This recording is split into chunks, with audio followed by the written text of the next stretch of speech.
Well, it does seem like there's a lot of people on, well, even on the right that have come out and been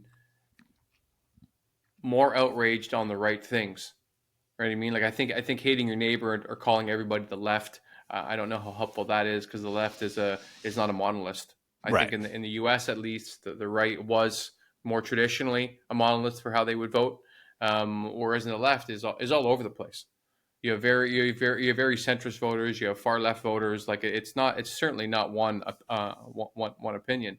And I agree with you that I hope that the rock bottom isn't as low as it could be, because over time I think there's been so many things that January 6th, I would have thought everyone in the country, especially on the right, would have been like, fuck this guy, this is our country, like and these people, how dare they try to usurp democracy in an election like this.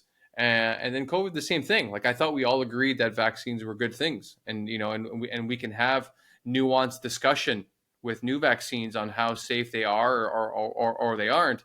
And things just evolved to a place that now no one's vaccinating their kids from measles. And so like I I agree. I'm not really sure where rock bottom is, but I just hope it's not like us needing to speak Russian in Central Europe. Like I hope that's not what rock bottom looks like to a lot of people. But yeah, it seems to be moving. Like some people realize how serious some of these issues are, and how much I think hurt it's done.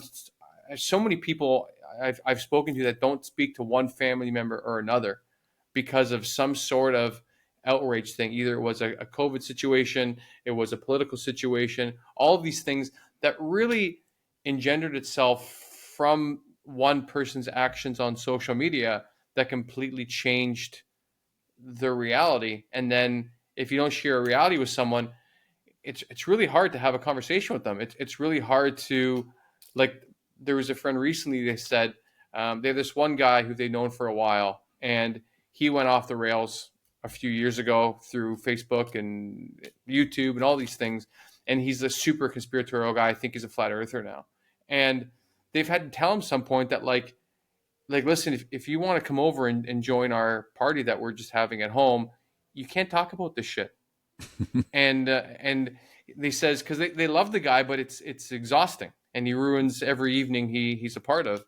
And my friend told me that once he's there, he's back to himself a little bit, but you can tell he has a bit of an edge that he always wants to talk about something that's like conspiratorial, how we didn't land on the moon, the world is flat, and all of these things. And I think we need to try to detach these people from these ticks that they develop, that they have to share this truth. You know what I mean? Or this, and so maybe people will trust them, to speak to your point that we're in a post trust society. And yeah, I hope there is, I don't know. I've thought about this a lot. Had discussion with friends. I wish there's a way that we could develop like a support group for social media, or a support group for not trusting any part of your life. I mean, I think life is hard enough. It must be really difficult to inhabit those people who cannot trust anyone or anything that they read, see, or communicate with. I can imagine that being a very lonely and difficult place to be. Oh, for sure. And a lot of these, you know, I guess I don't want to be a little careful about using some of these terms, but a lot of this stuff, especially when it's fed by maybe an adversary or someone that's trying to use it to just kind of create chaos. Yeah, There's like a game plan, for how you pull people into these things, and you right. use emotion, you traumatize them more or less, and you get them to believe they're on the side. A lot of them have like a, very sort of biblical kind of thing to them, like we are doing this for the good of the world. Like we've got Right. that's I've got to get this message to these people because I'm saving, the world. And they get that kind of mindset in people's head that you're, part of this mission to save the planet, and you've got to You're a go, prophet. you're a prophet, and you've got to go get out there and say it. And that's one reason why people get compelled to do it, because they have really fallen into that. They really believe that there's this lizard people, and they're, you know, gonna do something. I don't know, whatever the lizard people are gonna do, but they Right? feel like They're they're on gonna this. buy another pizza factory and have a pedophile ring in the basement or something crazy like that. Yeah, I mean, pedophile thing's a perfect example because I mean that's disgusting, right? I mean, no wonder you're morally outraged about that, right? But it's not Sure. real either. I mean, at least all the stuff, the versions of all the stuff they have. But if you really were saving the planet from a pile of pedophiles, you would feel like a prophet, right? And so that's a game plan. That's not new. That predates social media by a lot. You had a lot of that kind Right. of stuff going on back in the 30s and the 40s and 50s. So that's not new. But and the same game plan still works. And once you've fallen into that where you really believe you're the savior of the planet, and I mean I've got special info. Like I have this special secret that you don't Right. understand, and I'm going to save you, and I'm going to have to bring you into the fold.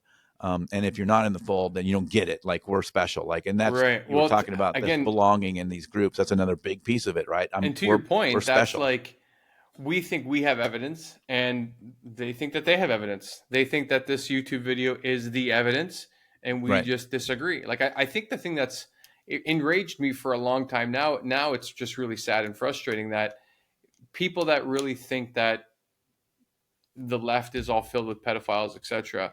There is just so much evidence out there of all of these cases of pastors or right wing politicians, etc., that are caught up in all of the things that they claim that the people on the left are doing. Not to mention, like Trump is so obviously a harasser of women his entire life.